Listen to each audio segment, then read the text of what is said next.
One weekday morning in 2005, Gabriela Ortiz Herrera stood in her small kitchen in Boston, Massachusetts, stirring a pan of scrambled eggs. She stepped away from the stove to grab a stack of plates from her cabinet, and then she set them on the table just as her oven started to beep. She turned off the oven and pulled out a tray of biscuits. After setting the biscuits down to cool, she paused to take a deep breath and sip her coffee. For Gabriela, the last few days had been really hectic. Some of her relatives were visiting from the Bronx in New York City, and while Gabriela's 5-year-old daughter, Camilla, loved having her 4 cousins and her grandmother around, hosting the extended family was a big job, especially in their very modest apartment. Gabriela stirred the eggs until they finished cooking. Then she turned off the stove, set all the food on the table, and called to her family that breakfast was served. Gabriela's nieces and nephews came barreling down the stairs, followed closely by their grandmother, Maria, who was so young and energetic that she could keep up with the kids. And then a long moment later, Gabriela's 5-year-old daughter, Camilla, came down after them. Gabriela watched her daughter walk down the stairs very slowly and gingerly, keeping one of her small hands on the railing as if she were trying to steady herself.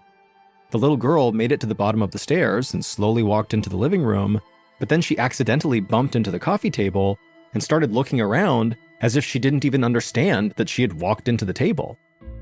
Gabriela asked her daughter if she was okay, and Camilla looked up at her mom with tears in her eyes, and she told her mom that actually her head hurt so much that she wasn't hungry. And then suddenly Camilla was sobbing, saying that she wished her head didn't hurt all the time.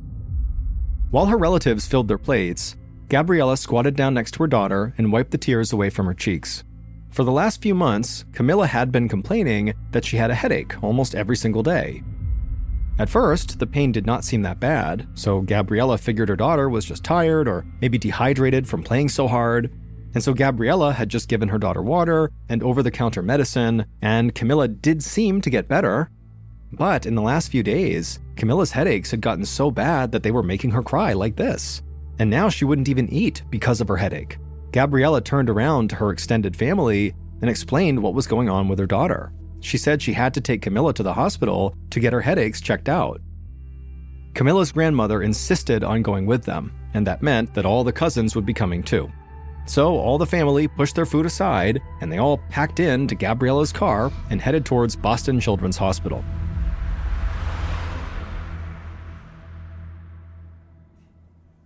About half an hour later, Gabriela helped her little daughter onto a bed inside of the pediatric emergency room. The walls of the room they were in were painted with all these colorful images from popular children's books, but the cheerful decor did not seem to make Camilla feel any less miserable.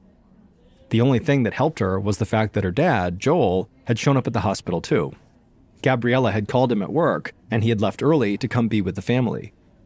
Little Camilla sat with her father, Joel, on the hospital bed and leaned her head on his shoulder, while a nurse brought in extra chairs for the large family. Gabriela had already told the nurse about Camilla's headache symptoms, and now they were waiting for an ER doctor to come examine her. A few minutes later, a tall, thin man in a white coat entered the room and shook hands with Camilla's entire family. He introduced himself as Dr. Arthur Patton and then turned to Gabriela and asked her to tell him about her daughter. Gabriela said that normally Camilla was the super high-energy kid. She wasn't in school yet, but she was very bright, and Gabriela and Joel read her books almost every night before bed. Camilla was also very close with her entire extended family. She actually stayed with her grandmother Maria in the Bronx in New York every other month, and then stayed with her parents the rest of the time. Maria was still in her 40s, and she was virtually co-parenting Camilla as well as her cousins in New York, which was a tall order. All the kids were young and totally rambunctious, except for little Camilla, ever since she developed these headaches. Gabriela explained that Camilla's pain seemed minor at first, but it had gotten worse over time. Camilla said it felt like somebody was squeezing her head really hard, and that where it hurt most was behind her forehead and eyes. Gabriela said that it appeared like the pain seemed to fade whenever Camilla was busy, but it never really went away. Dr. Patton nodded and asked Gabriela if her daughter had any other symptoms that concerned her.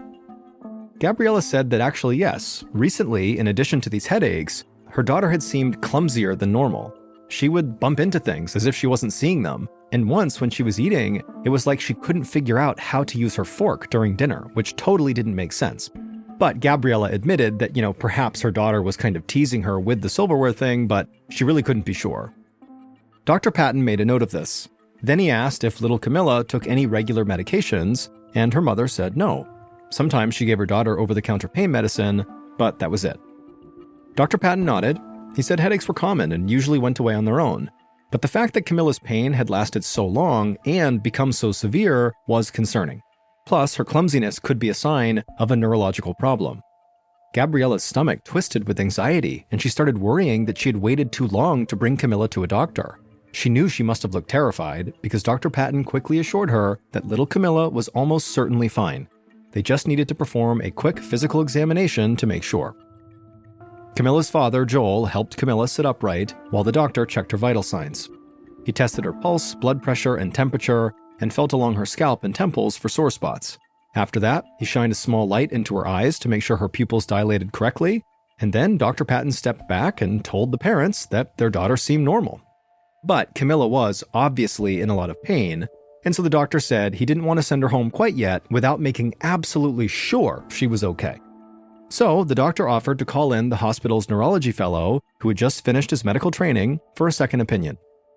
Gabriella eagerly nodded. She still felt nervous, but she was thankful that Dr. Patton was doing everything he could to help their daughter. About 30 minutes later, a well-known pediatric neurologist named Dr. David Urian entered Camilla's hospital room. Dr. Urian was an old, kindly man with gray hair, glasses, and a bow tie, and he had been at his office at nearby Harvard Medical School when the neurology fellow had called him and said they had this puzzling case at Children's Hospital. There was a 5-year-old girl suffering from chronic headaches, clumsiness, and confusion, but her physical and neurological exams both looked normal. The fellow had asked Dr. Urian to come over and see if he could figure out what was going on with her. And so now, Dr. Urian saw Camilla's mother, father, and extended family standing around Camilla's bed, watching her anxiously. Dr. Urian introduced himself and said hello, and Camilla's relatives nodded and waved, but the little girl herself didn't even acknowledge him. She just stared down at her feet, looking scared and uncomfortable. The neurology fellow, who was very clean-cut and looked to be about 30 years old, handed Dr. Urian a copy of Camilla's medical charts and briefed the older doctor on what they knew so far. Dr. Urian said he wanted to start by doing another neurological exam. The fellow stayed in the room to observe while Dr. Urian went to Camilla's bedside. Now that he was standing over her, Camilla looked up at him and blinked several times. The doctor asked her for her name and birthday, and she answered both questions correctly. Next, Dr. Urian asked Camilla to push with her arms and legs against his hands, and when she did, she seemed strong. Then he asked her to walk around the room, and she didn't have any problems balancing. When she sat back down, he told her to close her eyes. Then, he touched a tuning fork to her arms and legs and asked her to tell him where she felt the cold metal. Again, Camilla answered correctly. Finally, Dr. Urian shined a small flashlight into the girl's eyes, and her pupils dilated normally, just like Dr. Patton had seen earlier. However, the neurologist wasn't actually looking at Camilla's pupils. He was looking behind them, into the very back of her eye, at an area called the retina. Dr. Urian carefully examined the tiny blood vessels in Camilla's retinas. Normally, the blood vessels deep inside of a person's eyes pulsate at the same rate as their heartbeat, but Camilla's were not pulsating at all. Dr. Urian had only seen this a few times before, but he knew retinal veins stop pulsating when a patient has an unusually high amount of pressure inside of their skull, often from some kind of an injury. To him, this was an obvious sign that Camilla was not suffering from typical headaches. More likely, she was in agony because she had suffered a serious head injury at some point and had brain swelling or bleeding, or possibly she could even have a brain tumor.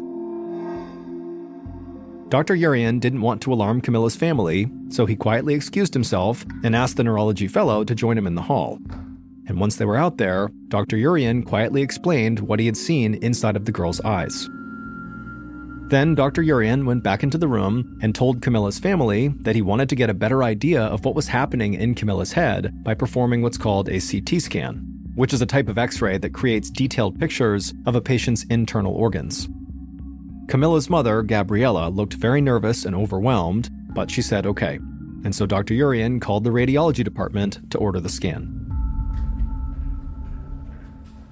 Less than half an hour later, Camilla's CT scan was finished, and Dr. Urian strode down a hallway, test results in hand. He had reviewed the black and white images of Camilla's brain, and he didn't see any evidence of swelling, bleeding, or a tumor, which was a good sign. But he didn't know how to square these results with what he saw inside of the girl's eyes. Dr. Urian feared that Camilla had a neurological problem that didn't show up on the CT scan. He knew CT scans didn't capture literally everything, and it was possible Camilla had some kind of hidden tumor or abnormality that was causing these symptoms. But Dr. Urian also knew that brain tumors in 5-year-olds were incredibly rare, and so there was no reason to make Camilla's family panic until he had a more definitive diagnosis. So he planned to choose his words very carefully. Then he turned a corner in the hallway and opened the door to Camilla's room to speak with her family. When Gabriella heard the door open, she was sitting on the bed with Camilla's head in her lap. She watched her daughter blink at the sound of the door opening. Then Gabriella looked up at Dr. Urian and forced herself to smile, hoping her daughter would not see how truly afraid she actually was. Dr. Urian told Camilla's family that her CT scan results appeared normal. And right away, Gabriella immediately felt relief wash over her. Her forced smile suddenly became genuine. But Joel was not smiling, and neither was Camilla's grandmother, Maria. Maria asked the doctor what this meant for her granddaughter. If Camilla's CT scan was normal, then why did she keep getting these headaches? Like, what was going on here? Dr. Urian admitted that he was still trying to figure that out. He said he wanted to do another type of scan called an MRI with contrast. This was a much more advanced imaging technique than the CT scan, and it required doctors to inject Camilla with a special dye to make the image of her brain sharper and easier to read. The procedure could also be tricky for kids. Camilla would have to lie very still inside of a long tube-shaped machine that made a lot of loud noises. When she heard this, Gabriella suddenly was scared again. She felt like there might be something the neurologist wasn't telling her. Otherwise, why would he keep making her daughter undergo more tests? But Gabriella did not argue. She just said okay, and she watched the doctor leave the room. Then Gabriella looked down at her daughter's head in her lap, looking so small and so vulnerable.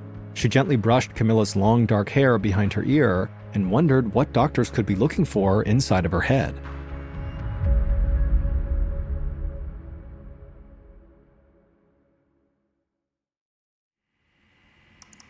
About an hour later, Dr. Urian and a whole medical team huddled around a computer screen in the radiology department to examine the results of Camilla's MRI with contrast. One doctor used a mouse to adjust the brightness and contrast of the image, and as the picture became clearer, Dr. Urian noticed something odd. Camilla's optic nerves, which connected her eyes to her brain, looked strangely bright, almost like they were painted to glow in the dark. Dr. Urian had never seen anything like this before, and he asked his team if any of them knew what this meant, and all of them shook their heads no. This was totally weird to them too.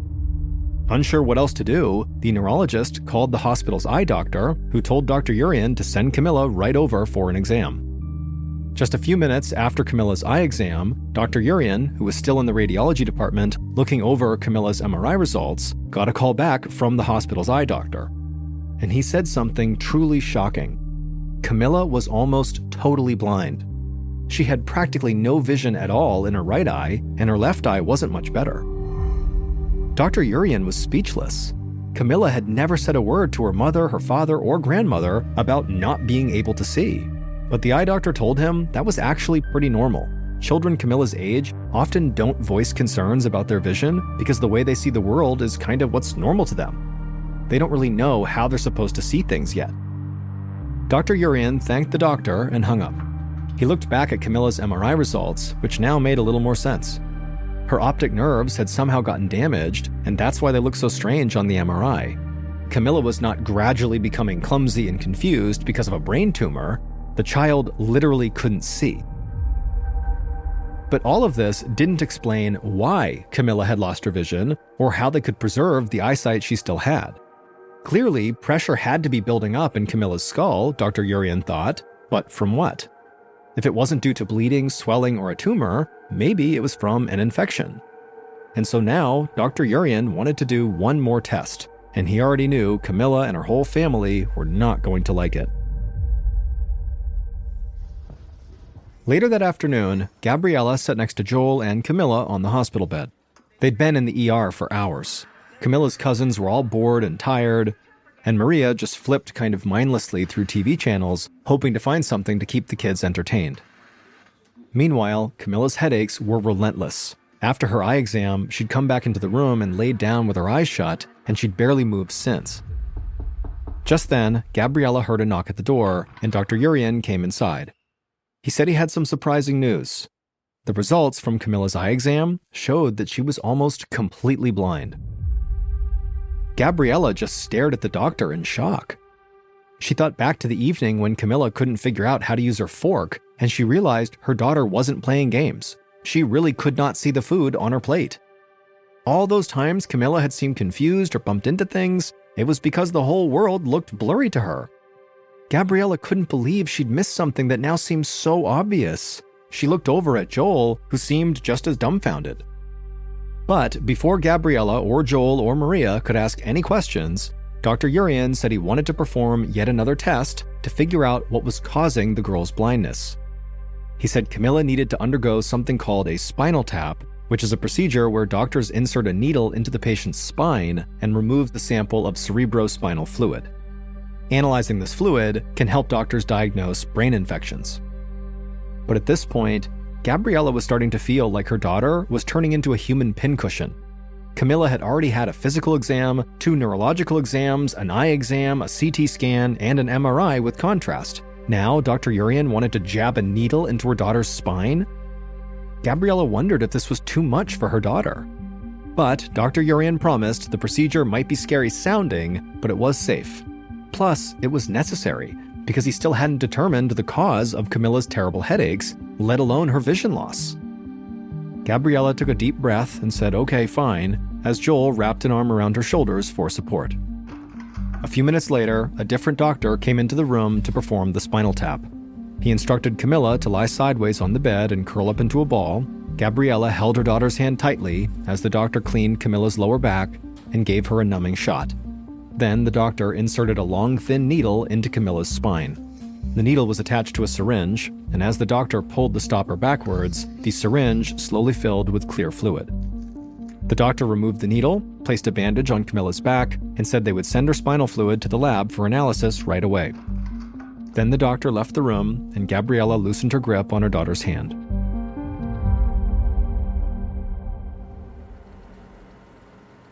About 45 minutes later, Dr. Urian was in his office when he received the results of Camilla's spinal tap. There was no unusual bacteria in her spinal fluid, which ruled out the possibility of a brain infection. But the results also showed that the pressure inside of her head and spinal column was dangerously high, 2.5 times the normal level. This confirmed what Dr. Urian had already concluded, but he still didn't know where the pressure was coming from. All he knew was that there was no evidence of the usual causes of brain swelling. And yet the pressure inside of Camilla's head was so high that it had damaged her optic nerves and caused her to lose her vision. And as Dr. Urian thought this over, he suddenly remembered that there was actually a name for this condition. It was called a pseudotumor cerebri.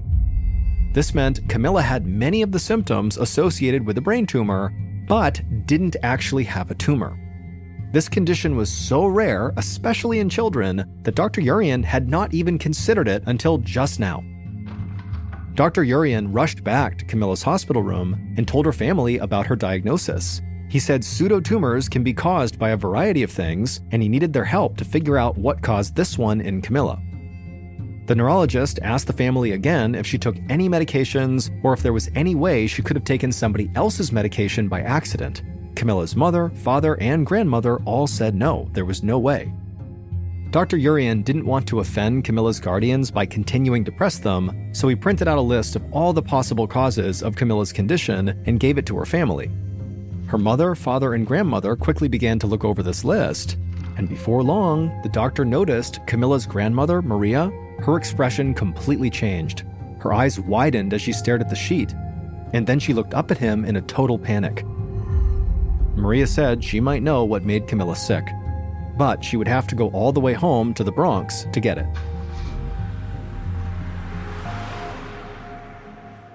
While Maria traveled to and from New York, Joel took his nieces and nephews back to his and Gabriella's small apartment, and Gabriella stayed with their daughter at the hospital. Dr. Urian kept an eye on Camilla and worked to try to reduce the pressure inside of her head by draining more fluid from her spine and giving her special medications. and little by little, Camilla did start feeling better. The next day, Maria returned from the Bronx, and she sheepishly handed Dr. Urian a small bottle. She said her granddaughter's illness was definitely all her fault. Then the doctor read the label on the bottle she handed him, and all of Camilla's symptoms suddenly made sense. The bottle that Maria gave the doctor contained fish oil supplements, which are rich in omega-3 fatty acids, as well as vitamins A and D. Maria took these supplements religiously. She believed they strengthened her heart and also reduced her pain from arthritis. And when Camilla stayed with her grandmother in the Bronx every other month, Maria gave her 1 pill a day too. But when Dr. Urian looked at the bottle, he realized these fish oil pills were not formulated for kids. They were made for adults. So every time Camilla took one, she was getting 3 times the recommended dose of vitamin A for a child her age. That much vitamin A can wreak havoc on a young person's body and lead to irreversible organ damage. And in this case, it caused pressure to build up inside of Camilla's head, which then caused her to lose her vision and develop constant, debilitating headaches. Obviously, from this point forward, nobody in this family gave Camilla any more fish oil, which halted any further damage to Camilla's eyesight and nervous system. And while Camilla did luckily regain some of her vision, her eyesight was, unfortunately, permanently altered. She's now able to live a relatively normal life with the help of glasses and contact lenses, but she still does get the occasional headache. After 3 years of intense military training, I had become a Navy SEAL, joined my first SEAL team, which was SEAL Team 2 in Virginia, and I had joined my platoon, my 25-man platoon. We had gone through all this additional training at the team to prepare for deployment, and here I was 3 years to the day, almost exactly, from when I went to boot camp, getting ready to deploy as a Navy SEAL to Afghanistan. But none of that training would prepare me for how intense my first couple of weeks in Afghanistan would be. So the flight to Afghanistan is pretty routine until you enter Afghanistan airspace, when your pilots let you know, hey, you've entered Afghanistan airspace. They turn the lights to red in the inside of the plane, and they get ready to descend very rapidly into the base where we would be landing. You know, we can't afford to be in the air for any longer than we have to be because there's a risk of getting shot. So there's a super steep descent, and then they tell you to stay away from the windows, right? So you're avoiding the windows in case you get shot at. And I remember thinking like, wow, like this is really it. We're here, we're in a war zone. Like we're nosediving into bases to avoid getting shot at. Like it was intense, and I'm in my 20s. Like it was just kind of cool. Then the ramp opened, the back of the plane opened, and we all got out, and we're inside of this very well fortified base. You know, we're safe in here. And immediately I was struck by the just stunning beauty of the landscape. And I remember looking out at all these snow-covered mountains. And I remember thinking like, how is this a war zone? This is one of the most beautiful places I've ever seen. I don't think I really appreciated just how foreign of a place Afghanistan is relative to where I come from. We get out to our site, and that night they wanted to go, they being the team that we were relieving, they wanted us to go on an operation. We were going to be up in the mountains. And I remember distinctly them talking about the cave systems that were in these mountains. And I remember thinking like how creepy that was, that we would be up on these mountains, walking around. It's so isolated, it's so foreign, and there could be like people hiding in caves that we could accidentally fall into one of their caves. Like it really, really creeped me out. And so I was talking about how creepy these caves were, and the interpreter was like, you know, what's really creepy is back in 2002, there was this fairly well documented case of another special operations unit, the Army Green Berets, coming in contact with a creature in a cave, and they actually got into a battle with it, and they lost one of their soldiers to this creature. And it was fairly well documented, but then it was quickly kind of silenced.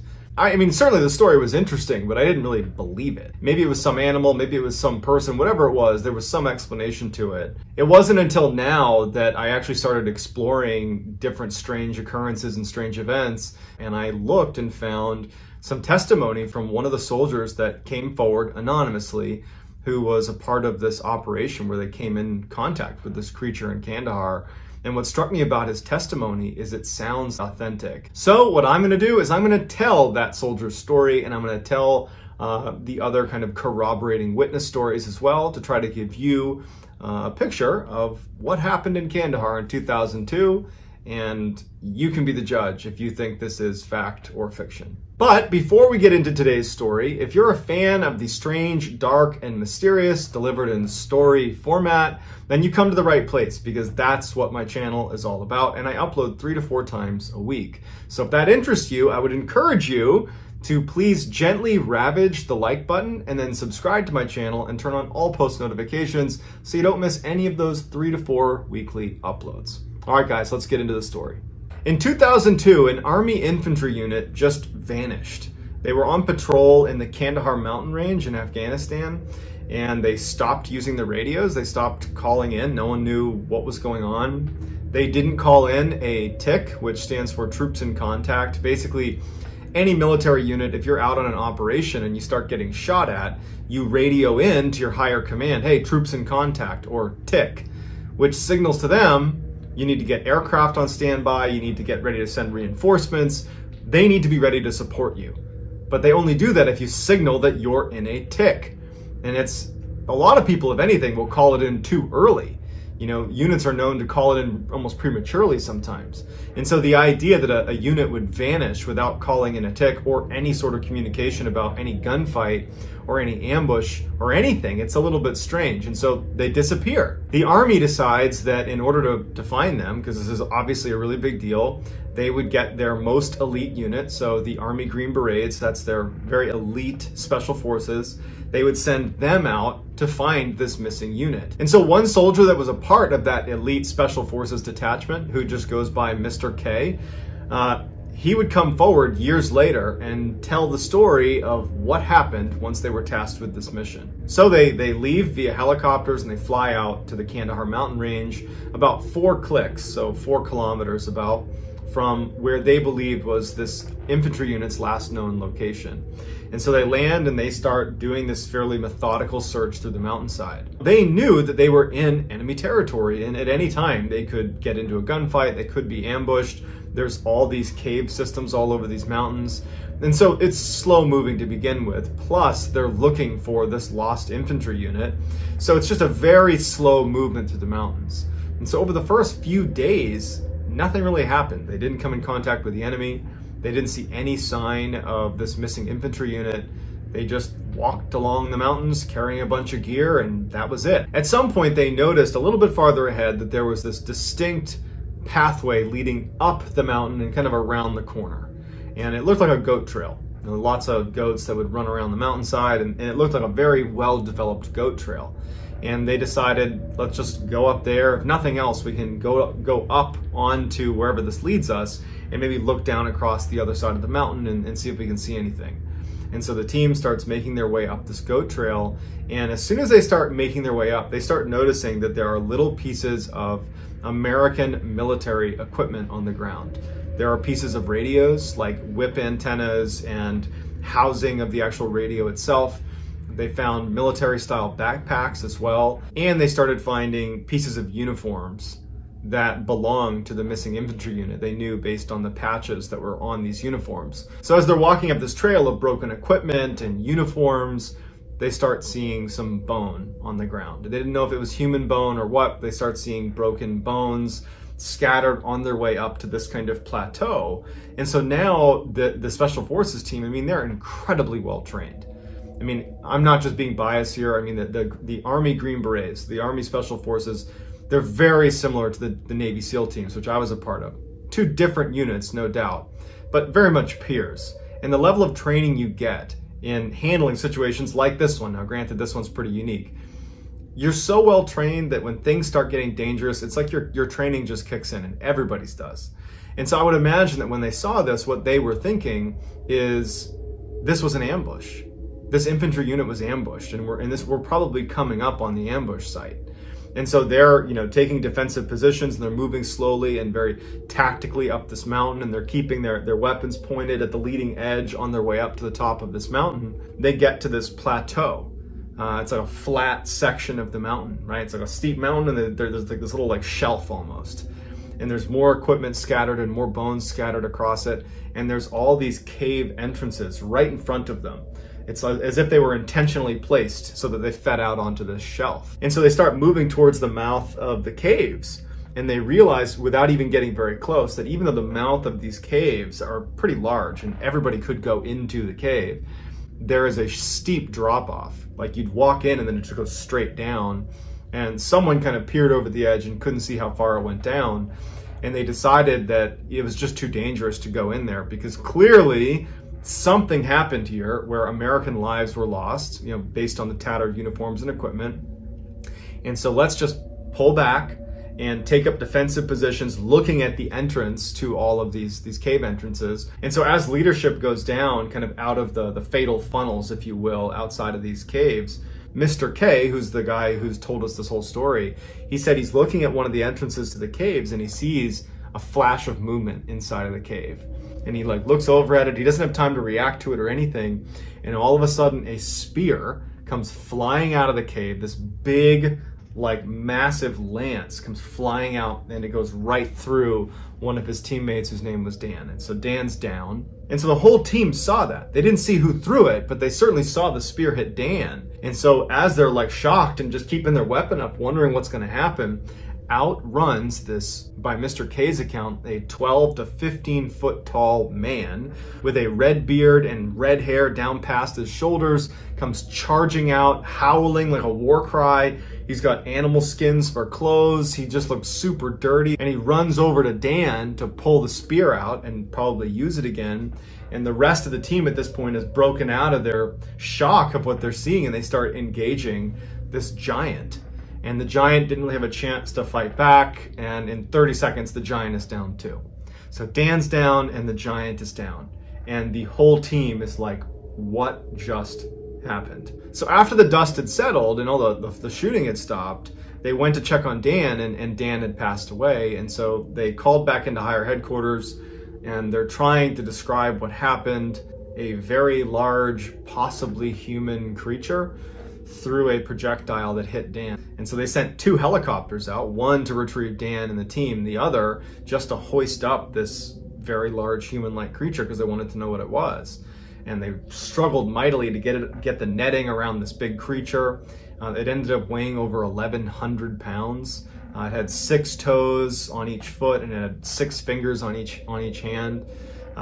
They load it up, they string it onto this helo and it takes off. And the team gets into the other helicopter and they go back expecting to be debriefed as soon as they get back to base. The helicopter with the giant would fly to an airfield and they would meet up with a crew of a C-130, which is another big military aircraft. The pilot of that craft would publicly say that he remembers seeing a 12 to 15 foot tall giant person with 6 fingers on each hand, 6 toes on each foot. And he would say that's what he saw, even though it was later redacted and made top secret. Mr. K and his team, they flew back to the base to be debriefed. And so they had to provide an after action report. It's something done in the military. You go out, you do any operation, you come back, and you write up what happened. And so Mr. K and his team decided to just be honest about what they saw. And so they described it again in detail. 6 fingers on each hand, 6 toes on each foot. It came out, it threw the spear, it hit Dan. It's this horrible situation. And once they submitted it, their leadership said, you got to rewrite that. We're not going to accept that. So Mr. K said they ultimately rewrote it and it just sounded like a typical engagement in the mountains with the enemy. And it was made top secret and then they never saw it again. And that was it. Mr. K said that he and the rest of his team also had to sign non-disclosure agreements to not ever talk about what they saw. And they never got any word about what actually happened. What did they do with the body of the giant? And they just never got any clarity out of it. It was just basically made top secret, redacted, and they were told don't talk about it. So it would take until 2016 when Mr. K finally just said, you know what, screw it. I'm gonna go public with what I saw because my friend died and they're acting like, this didn't happen, but it did happen. And so that's why we have this detailed report of this mission where they came in contact with the giant of Kandahar. I don't know how I feel about this story. I do think that if there was a place in the world that had the ability to mask or hide giants from being seen by the prying eyes of the human population, it would be Afghanistan. There were times when I was walking around out there that it felt like I was walking around on another planet. But either way, you do have one soldier who was killed by something out in the mountains of Kandahar, and his own teammates say this is what happened. and you have multiple corroborating witness testimony, but a lot of it's been made top secret and redacted, and so we don't really know what happened, or at least us commoners don't know what really happened. So I'd love to hear what you think happened, whether you think this totally happened and it's true, or if you think it was a hoax. If you enjoyed this story, if you would, please gently ravage the like button and then also subscribe to my channel and turn on all post notifications, because I post stories like this one 3 to 4 times a week. And so if that's your deal, well, then you've come to the right place.